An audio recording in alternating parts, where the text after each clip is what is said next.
নমস্কাৰ সকলোকে, আশা কৰোঁ চবেই ভালেই আছে। তো মই আজি আজি 3 কাপৰ কেক এটা বনাবলৈ আহিলোঁ। তো আপোনালোকে চাই থাকক যে মই কেনেকৈ কেকটো বনাইছোঁ।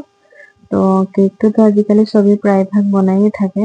তো ময়ো অলপ শিকিছোঁ নতুনকৈ, আৰু ময়ো অলপ ট্ৰাই কৰিছোঁ বনাবলৈ কাৰণে। তো আপোনালোকে চাব কেনেকুৱা হৈছে। আৰু এইফালে বনাই আছোঁ, আৰু কেকটো হৈছে আমাৰ যোনটো কামৰ জেগাৰ ল'ৰা ভাইটি এজনৰ হয়। তো তাৰ ছোৱালীজনীৰ আজি জন্মদিন। তো মোক কৈছিলে, আজি এসপ্তাহৰ আগতে মোক কৈ ৰাখিছিলে যে অক্টোবৰ 10 তাৰিখে মোৰ ছোৱালীজনীৰ জন্মদিন আছে, বাইদেউ আপুনি কেকটো বনাই দিব মোৰ ছোৱালীৰ কাৰণে। তাৰপিছত মই ক'লোঁ ঠিক আছে। তাৰপিছত হঠাৎ ফোন কৰিলে আৰু মোক ক'লে যে বাইদেউ কেকটো বনাব লাগিছিলে ন। মই ক'লোঁ মনত আছে, মই বনাই আছোঁ কেকটো। তাৰপিছত মই ক'লোঁ ঠিক আছে বাৰু। তাৰপিছত সিও ক'লে ঠিক আছে, মনত আছে কি নাই মই এবাৰ মনত পেলাই দিম, আৰু দিনতো মোৰ মনত নহ'লে আপোনাক ক'বলৈ কাৰণে, আৰু সেইকাৰণে মই ফোন কৰিলোঁ। তো মই ক'লোঁ ঠিক আছে, মই বনাই দিম বাৰু, চিন্তা কৰিব নালাগে। তো সি ক'লে 11:30মান বজাত আহি লৈ যাম। তো মই ক'লোঁ ঠিক আছে, মোক আহিলে ফোন কৰিলে হ'ব, কাৰণ কি ছোৱালী ঘৰতে থাকিব, সেই কেকটো তুমি লৈ যাবা। আৰু এইফালে মোৰ এইটো হৈ গ'ল কেকটো, আৰু এইটো 2 নম্বৰটো হ'ল, আৰু এতিয়া মই 3 নম্বৰটো মই লেয়াৰ এইটো ক্ৰীম লগাম।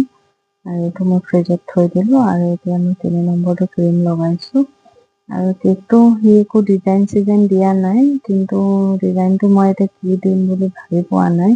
আৰু এতিয়া প্ৰায় 12টামান বাজিছে, আৰু এইখিনি ৰেডি কৰোঁতে মোৰ বহুতে টাইম লাগি গ'ল। যিহেতু খানা চানা বনাই কিনে মই ৰাতিয়ে কৰিছোঁ, কাৰণ কি মোৰ ৰাতিপুৱা টাইম নহ'ব, সেইকাৰণে মই ৰাতিয়ে ৰেডি কৰিব লাগিব কেকটো। আৰু সেইটো কাৰণে মই সোনকালে মই ৰাতিয়ে বনাই থলোঁ। ভাবিলোঁ মই দেৰি হ'লেও মই ৰাতিয়ে ৰেডি কৰি থ'ব লাগিব। এনেকৈ ৰাতিপুৱা কৰিম ক'লে ৰাতিপুৱা সময়টো বহুত পটককৈ গুচি যায়। আৰু ৰাতিপুৱা টাইমটো যিহেতু ব্ৰেকফাষ্টো বনাব লাগে, সেইকাৰণে বহুত দেৰি হৈ যায়। আৰু এইকেইটা মোৰ হৈ গ'ল, আৰু এইকেইটা লগাই দিলোঁ। আৰু অকণমান ইফালে লাগি গৈছিলে, সেইকাৰণে অকণমান ইয়াতে মিলাই দিলোঁ।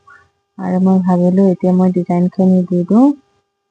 আৰু ছোৱালীজনী মোৰ কেমেৰাটো মোক ধৰি দিছে, আৰু ইফালে মোৰ ডিজাইনটো দি মেলি হৈয়ে গ'ল। আৰু ছোৱালীও যেতিয়া পৰীক্ষা চলি আছে, সেইকাৰণে মই তাইক ক'লোঁ অকণমান ধৰি দিলেই হ'ব মোবাইলটো। আৰু বাকীটো মই এনেকৈ কৰি ল'লোঁ, আৰু আপোনালোকক অকণমান দেখাই দিলোঁ। ইফালে ফুলটো দিয়া হৈ গ'ল, আৰু ইফালে তলত খালী লাগিছে কাৰণে অকণমান তলত অকণমান ডিজাইনটো দি দিম বুলি ভাবিলোঁ। আৰু এইটো ফাইনেল লুকটো হৈ গ'ল, আৰু এইটো চাওকচোন কেনেকুৱা লাগিছে। আৰু এয়া মোৰ হৈ গ'ল কেকটো। আৰু ভাল লাগিলে লাইক কমেণ্ট কৰি